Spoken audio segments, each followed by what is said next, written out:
બોટાદ જિલ્લાના રાણપુરમાં બિસ્માર રસ્તાઓને કારણે પ્રજા મુશ્કેલીમાં મુકાઈ। મુખ્ય માર્ગ પર મસમોટા ખાડાઓને કારણે વાહન ચાલકોને રાહદારીઓ ત્રસ્ત થઈ ગયા, છતાં તંત્ર દ્વારા કોઈ નક્કર પગલાં લેવામાં નથી આવતા।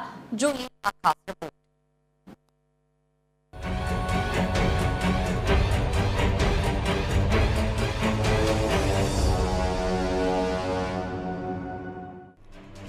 રાણપુર શહેરના મુખ્ય માર્ગ સમાન લીમડી 3 રસ્તાથી મનુભાઈ શેઠ સ્કૂલ સુધી જવાનો રોડ હાલ ખાડાનું સામ્રાજ્ય બની ગયો છે।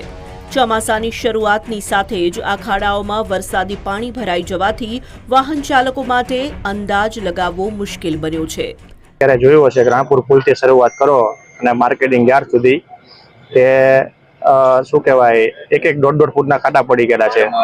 અનેક વાર લોકો અકસ્માતનો ભોગ બનેલા છે। રાણપુર ગ્રામ પંચાયતે પણ અવારનવાર રજૂઆત કરી છે કે તમારાથી કદાચ યાર સમારકામ ન થતું હોય તો તમે પંચાયત હસ્તક આપો તો અમે સમારકામ કરીએ। હવે એક આવે છે સ્ટેટ હાઈવેમાં, લીમડી સ્ટેટ હાઈવેમાં, અને એક આવે છે જિલ્લા પંચાયત આરએમબી ડિપાર્ટમેન્ટમાં।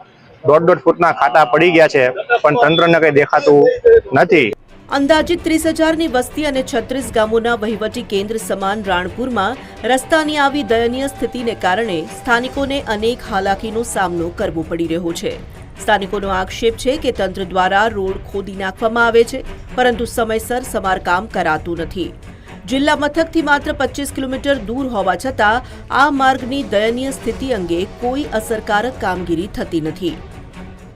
રસ્તા બહુ જ ખરાબ છે અને ઠેર જગ્યાએ ખાડા પડી ગયા છે અને પાણી બધી જગ્યાએ ભરાણા છે। જ્યાં ખાડા નીચાણ વિસ્તાર જેવું હોય ત્યાં કારણે વાહનોને પણ થાય ને, કેમ કે ભૂવા એક આમટો કોઈને પાણી ભરાયેલું હોય તો કોઈને દેખાય પણ નહીં, અને એક આમટો બેસી જાય તો વાહને પણ નુકસાન થાય અને અકસ્માતના લીધેથી વ્યક્તિને પણ નુકસાન થાય। દરરોજ હજારો લોકો આ માર્ગ પરથી પસાર થતા હોય છે। સરકારી અધિકારીઓ પણ આ જ રસ્તાનો ઉપયોગ કરે છે, છતાં રોડની હાલતમાં કોઈ સુધારો આવ્યો નથી। રાણપુરની સ્થિતિને લઈને સ્થાનિકોમાં ભારે અસંતોષ જોવા મળી રહ્યો છે। વરસાદમાં રાણપુરના રોડ રસ્તાઓ જે માર્કેટિંગ યાર્ડથી લીમડી 3 રસ્તા લગી, લીમડી 3 રસ્તાથી પુલ તરફ સાહેબ રવિરાજ ચોકડી પાસે, પછી લીમડી જવા માટે આગળ તમે ફાટક તરફ સાહેબ રસ્તા તમામ ખરાબ હાલતમાં છે। મોટા મોટા ખાડા પડી ગયા છે સાહેબ। તંત્રને અનેકવાર રજૂઆત કરવા છતાં ગ્રામ પંચાયતમાંથી પણ અમે લેટર લખીને મોકલ્યા છે, પણ સાહેબ કોઈ પણ કામ કરવામાં આવતું નથી। રસ્તાઓમાં આરએનબી સ્ટેટના આવે છે રસ્તાઓ, ક્યાંક આરએનબી પંચાયતના આવે છે, પણ આ બંને રોડ પંચાયત હસ્તક કરવા માટે છેલ્લા 3 વર્ષથી અમારા પત્ર વ્યવહાર હાલે છે।